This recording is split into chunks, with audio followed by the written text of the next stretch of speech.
O Ministério Público de Goiás e outras associações se posicionaram contra a aprovação da PEC 5 de 2021.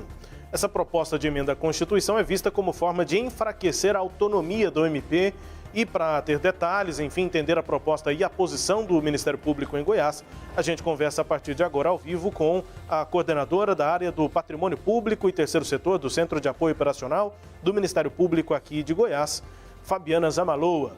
Promotora, obrigado pelo contato com a gente aqui na Sagres. Bom dia.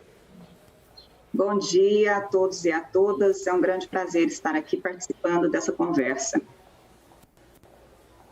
Obrigado aqui pela disponibilidade. Primeiro, o que é a PEC 5? O que ela prevê e por que o Ministério Público é contra? A PEC 5 ela é uma proposta de emenda à Constituição e ela propõe uma alteração profunda na composição do Conselho Nacional do Ministério Público. O que se objetiva com essa PEC é permitir uma participação maior do Congresso Nacional na composição desses membros e mais, que o Congresso Nacional tenha a possibilidade de escolha do Corregedor Nacional do Ministério Público e ainda que esse Conselho, com essa composição política, possa interferir nas investigações do Ministério Público, reformulando atos, sustando recomendações, arquivando investigações, inquéritos. Isso é realmente muito preocupante, porque isso afeta diretamente a independência do Ministério Público. O que se pretende, o que se diz pretender com isso é um controle, né, do Ministério Público. Acontece que o controle da instituição, que é feito por meio do CNMP, se faz com a participação do Congresso Nacional, porque o Congresso Nacional atualmente tem duas indicações no Conselho Nacional, certo? E o que ele pretende é aumentar essa participação para manietar, subjugar a instituição. Pois é, promotor, um outro esclarecimento assim, inicial é exatamente sobre as funções do CNMP, né? O que o Conselho Nacional do Ministério Público pode fazer e que com essas mudanças preocupa tanto aos promotores, enfim, investigadores, à instituição, porque a gente sempre ouve falar do CNMP quando alguém não gosta da atuação de algum promotor e faz esse tipo de questionamento no Conselho Nacional, e aí o promotor tem de apresentar ali seus argumentos e tudo. O CNMP tem esse poder todo, inclusive de interferir no trabalho das investigações? Hoje, atualmente, não. Atualmente, a atuação do CNMP é voltada para o controle administrativo e financeiro da instituição. A atividade finalística do Ministério Público, ou seja, investigatória, acusatória, de defesa de direitos, ela não se submete ao controle do CNMP. Quem faz esse controle é o Poder Judiciário, e isso foi definido pela Constituição exatamente para garantir que os membros possam agir com destemor, sem medo de retaliações.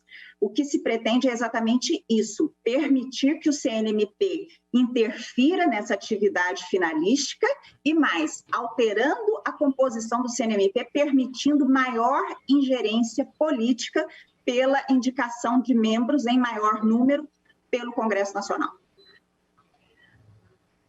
Entendi. Promotora Fabiana Zamaloa conosco, Cileide Alves.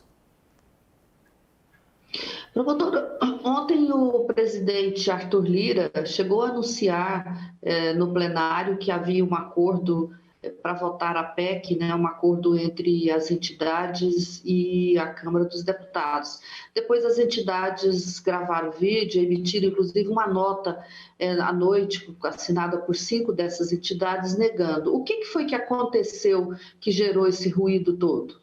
Desde a semana passada, as associações representativas estão discutindo esse texto com os parlamentares, com o presidente da Câmara e tentando reverter alguns pontos. Na manhã de ontem, né, houve a apresentação de um novo relatório por parte do relator, e nesse documento, aquilo que tinha sido discutido, que tinha sido, apenas alguns pontos foram acatados. Os mais graves, que são a interferência na atividade finalística do Ministério Público e essa essa escolha do corregedor e o quantitativo de representantes do Congresso no CNMP em desconformidade com a moldura do CNJ, porque as duas instituições, CNMP e CNJ, foram desenhadas com a mesma formatação para cumprir com os mesmos objetivos, uma no âmbito do Judiciário e outra no âmbito do CNMP.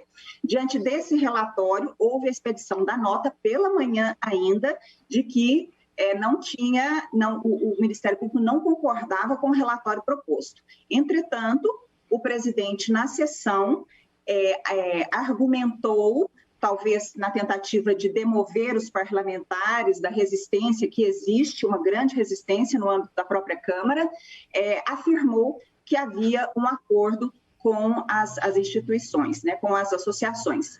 E, na verdade, não houve um acordo, havia uma discussão que não tinha sido finalizada e contemplada e acordada, não houve um acordo, não teve um acordo final. Houve somente uma tentativa de melhorar o texto, que ocorreu em alguns pontos, mas não ocorreu em outros, de forma que o Ministério Público e as associações não concordaram com o que foi apresentado ao final. O presidente, então, blefou propositalmente, acreditando que com esse blefe ele conseguia colocar em votação o projeto, a PEC? Bom, eu não vou fazer juízo de valor acerca da postura do presidente, mas o fato é que esse acordo não existiu.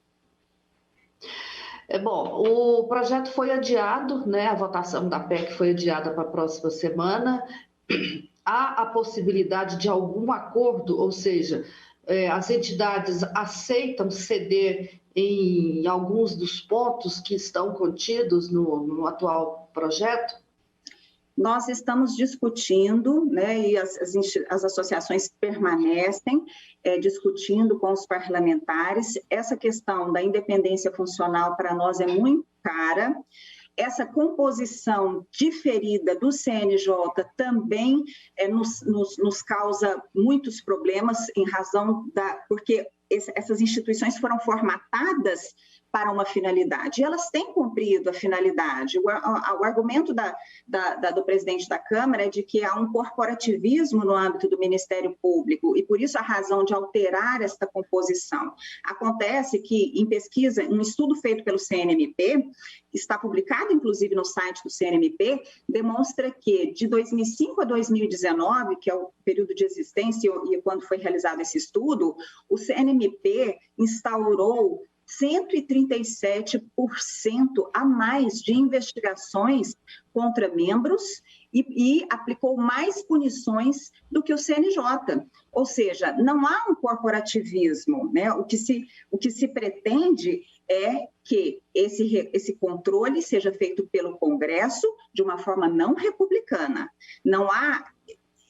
As instituições têm de ser aprimoradas, com certeza, né? Na democracia nós temos de estar sempre aprimorando as instituições para que elas cumpram a sua finalidade. Acontece que o que se está pretendendo não objetiva aprimorar as instituições, mas efetivamente calar o Ministério Público.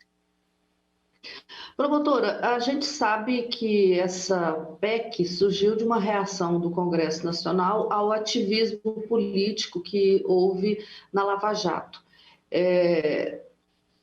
A senhora considera que não era prudente, então, que se houvesse uma proposta que pudesse, se não essa que os deputados estão querendo votar, mas uma mudança no atual modelo que pudesse impedir que ocorresse o ativismo que ocorreu na Lava Jato, para o bem, inclusive, do Ministério Público, quer dizer, para resolver problemas que se verificaram graves agora, nesse período aí, que foram feitas essas investigações? Olha, nós não podemos deixar de reconhecer a importância que teve a Lava Jato no descortinamento de um esquema enorme de corrupção que existia no nosso país. E foi por conta da independência do Ministério Público que isso foi possível ocorrer. Se houve desvios, esses desvios foram pontuais e devem ser tratados pontualmente. Nós temos os mecanismos para tratar isso, e tanto temos que estão sendo discutidas essas ações no âmbito dos órgãos correicionais. A atuação dos membros foi o tempo todo controlada pelo Poder Judiciário, ou seja, houve um órgão que controlou essas ações durante esse tempo. Se houve desvios além do controle, estão sendo agora apurados pelo CNMP. Enfim, nós temos mecanismos para isso, para atacar as questões pontuais. Se eles estão hoje insuficientes, nós devemos aprimorá-los, mas não desfigurar o modelo constitucional de Ministério Público, porque esse foi uma garantia que foi dada pelo Constituinte à sociedade para que os direitos, a democracia fosse preservada.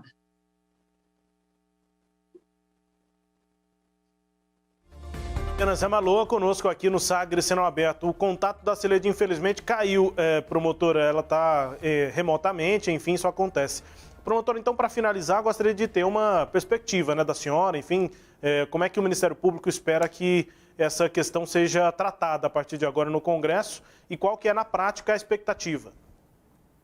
Nós, como eu disse, continuamos trabalhando, dialogando com os parlamentares. Muitos deles se mostraram muito preocupados e sensíveis a essa questão, né? Ontem, na sessão que houve na Câmara, nós pudemos verificar que isso é uma questão polêmica, que está a exigir, de fato, um debate mais aprofundado, e nós acreditamos que essa questão vai avançar, para que haja realmente um debate maior, para que haja uma conscientização, né, da importância de preservar esse modelo constitucional do Ministério Público, que foi desenhado pelo Constituinte, como garantia da sociedade. E nós acreditamos que os nossos parlamentares terão, sim, essa sensibilidade para que nós consigamos manter e proporcionar, continuar proporcionando meios para que a sociedade tenha os seus direitos preservados e defendidos. Ok, promotora, obrigado pelo contato com a gente aqui na Sagres. Um abraço para a senhora, bom fim de semana, mas bom trabalho aí, até uma próxima. Obrigada pela participação, bom dia a todos também. Obrigado aqui pela disponibilidade. Nós conversamos com a promotora Fabiana Zamalloa, que ela está nesse momento na coordenação da área de patrimônio público e terceiro setor do Centro de Apoio Operacional do Ministério Público do Estado de Goiás, abordando aqui as posições, né, avaliações sobre a PEC número 5 de 2021, que prevê essas alterações, principalmente no Conselho Nacional do Ministério Público. Destaques e a íntegra dessa entrevista você confere acessando aqui o nosso portal, o sagresonline.com.br.